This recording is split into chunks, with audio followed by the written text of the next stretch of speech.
He would benefit from blaming Trump for the current collapse, and then, after winning the presidential election, he would start from low prices, is a call to large foundations that the private investors' flow could be significantly reduced. Besides, catching knives is a very dangerous idea. Welcome to the Coin Post. Warren Buffett continues to sell stocks. The S&P 500 dropped 7%, and oil is cheaper than $40 a barrel again. It means the second wave of the crash has probably come before the US presidential election. But let's not jump to conclusions and sort this out step by step. Today we're discussing the latest things about Trump and his chances of being re-elected, explaining why markets could crash due to the lack of cash, and also trying to find out who decided to crash the oil market again.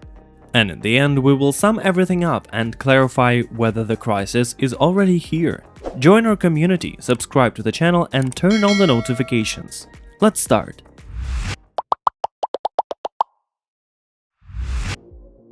Honestly, if you had the chance to be the president of the United States for 4 more years, wouldn't you do everything in your power to make it real? I would, and I'm sure Donald Trump feels the same way, and so he's trying to take the steps that will allow him to increase his support. The election is just a few months away. He has once again said that the US is losing billions of dollars in its trade relations with China, and he's prepared to end it once and for all by breaking all the agreements. While markets may have got used to such claims, they took the rumors of a possible ban on imports of cotton products from the heavens more seriously, because everyone knows that China will try to respond in the same way.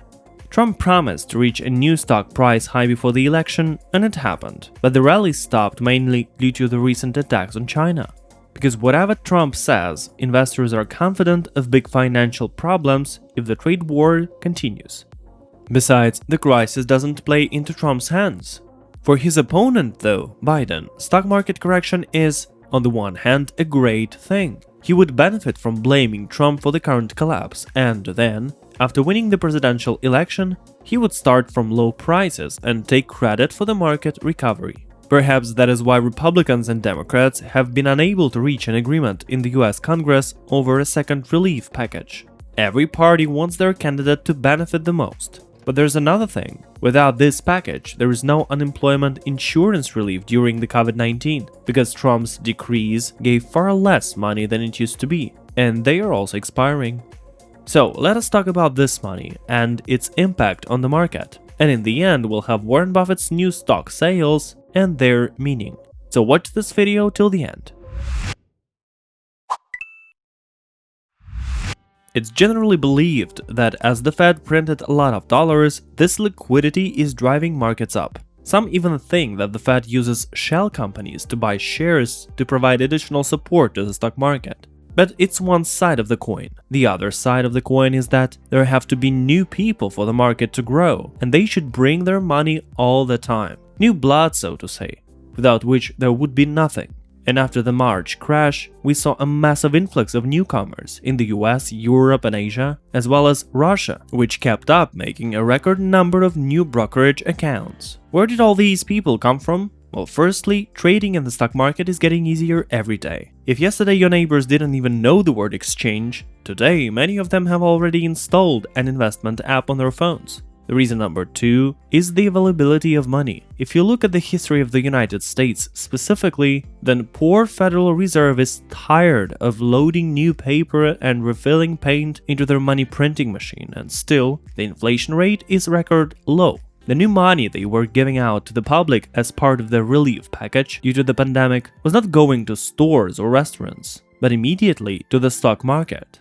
Therefore, analyzing the current S&P 500 fall, I believe it's necessary to add 2 more points. First, the US pays less money to the public, and as a result, it invests less. Second, the claims of financial regulators to the Robinhood platform is a call to large foundations that the private investors' flow could be significantly reduced. Without them, the markets will not grow, and this can be seen as an excuse to reduce the number of positions.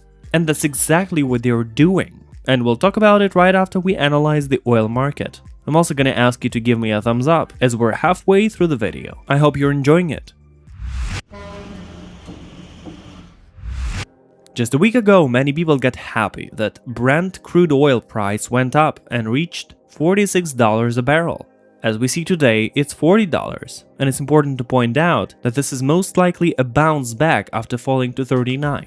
And there are several reasons for this price behavior. To begin with, the last rise from $43 to $46 was caused by the temporary suspension of gold black mining in the Gulf of Mexico due to weather conditions and 2 hurricanes.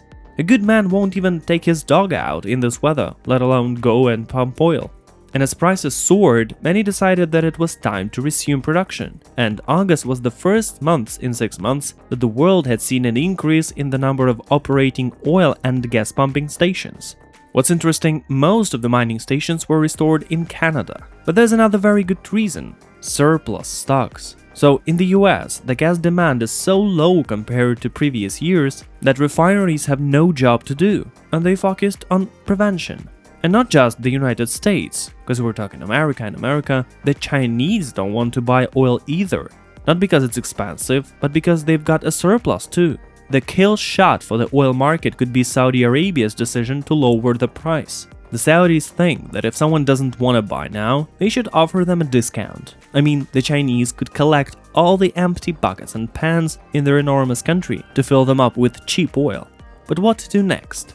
Things are looking too bad in the long run, because without demand recovery, the oil market is not gonna survive the current state. In the stock market, they also see and understand that all economic processes are interrelated, and problems in the real sector are bound to reach the stock market sooner or later. And I want to ask you to subscribe to the channel right now, so that we reach 5,000 subscribers by the end of the year, and I promise to give you more content. And so we got to the main topic of the video. Warren Buffett's sale took everyone by surprise. He sold more than 100 million shares, trimming his stake in Wells Fargo common stock to a little over 3%. Should we panic? Well, it's a double-edged sword, really. For example, right now, while making this video, the American stocks gapped up, and this supports the theory that, at the moment, we're dealing with a simple correction, and the stock price increase will continue. But the truth is, no one knows for sure, and at the end of February we had a correction and then a bounce back, and when everybody breathed a sigh of relief, the March collapse happened. The current situation reminds the previous one, but there is absolutely no way to know whether the fall begins now or we succeed. Besides, catching knives is a very dangerous idea. I got much more interested in the fact that Buffett continues to leave the banking sector systematically. And it's logical to assume that he's doing so for fear of massive loan defaults. The banks know this. They are waiting for this and getting ready, accumulating huge reserves that they didn't even have in 2008. And assuming that guys like Buffett know everything beforehand, I would be carefully monitoring his share in the Bank of America.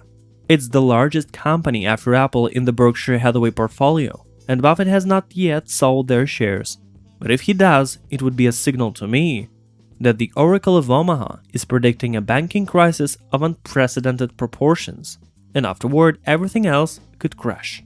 Share this video on social media if you enjoyed it. Let your friends get ready for the upcoming changes in the market so that they don't lose or even profit on it. And I'm waiting for your feedback in the comments. That's it for today. Thank you for watching. It's the Coin Post channel. Subscribe and get enlightened.